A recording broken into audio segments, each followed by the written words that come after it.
père avait des chevaux, il travaillait les chevaux. Il était résident à Paris. Il avait un centre équestre à Paris. Et à côté de ça, il dressait des chevaux pour le cirque Bouglione de Paris.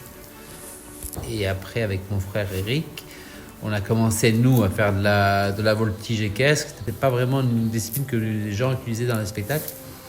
On a commencé à faire la voltige. Mon père, venant du cirque, bien sûr, connaissait le cirque, dressait pour le cirque. Il voyait déjà la voltige, donc il nous a enseigné cette voltige-là. Et on a commencé à faire ça. Et du coup, comme mon père était parti du cirque, on s'est dit on va faire un petit numéro avec ça.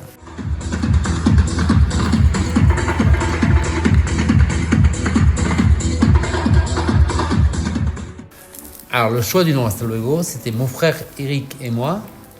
On avait préparé ce petit numéro qu'on faisait un peu de voltige. C'était un truc qui durait pas longtemps. C'était vraiment une base, quoi. Et la veille ou 2 jours avant, je ne me rappelle plus très bien, mais c'était vraiment très ça. Ils ont dit il faut trouver un nom. Il faut que vous trouviez un nom. Et à cette époque-là, il y avait Hugo Frey qui chantait Hasta Luego.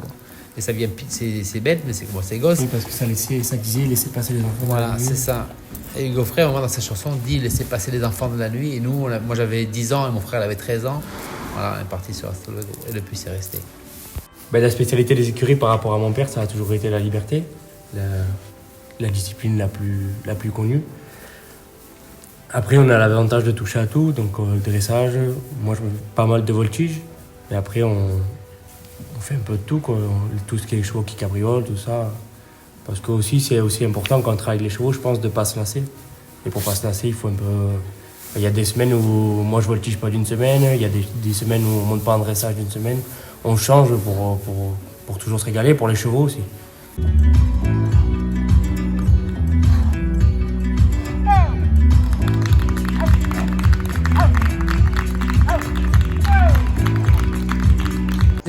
Presque tout fait. J'étais jusqu'à Oman, jusqu'à partout dans Helsinki, tout ça.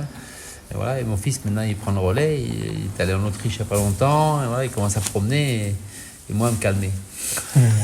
Alors, la transition familiale, c'est que moi, en étant dans les chevaux, j'ai toujours, avec mes enfants, acheté un poney ou un truc pour essayer de transmettre, ce qu'on aime, tout ça, et après d'expliquer les choses, trouver des bons trucs.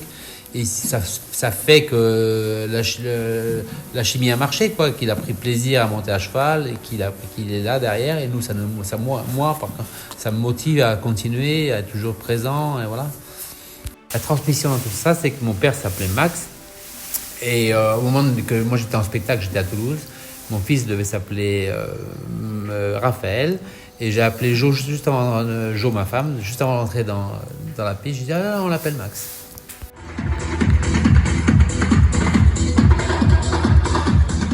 On est arrivé le 4 mai au château de Pompadour.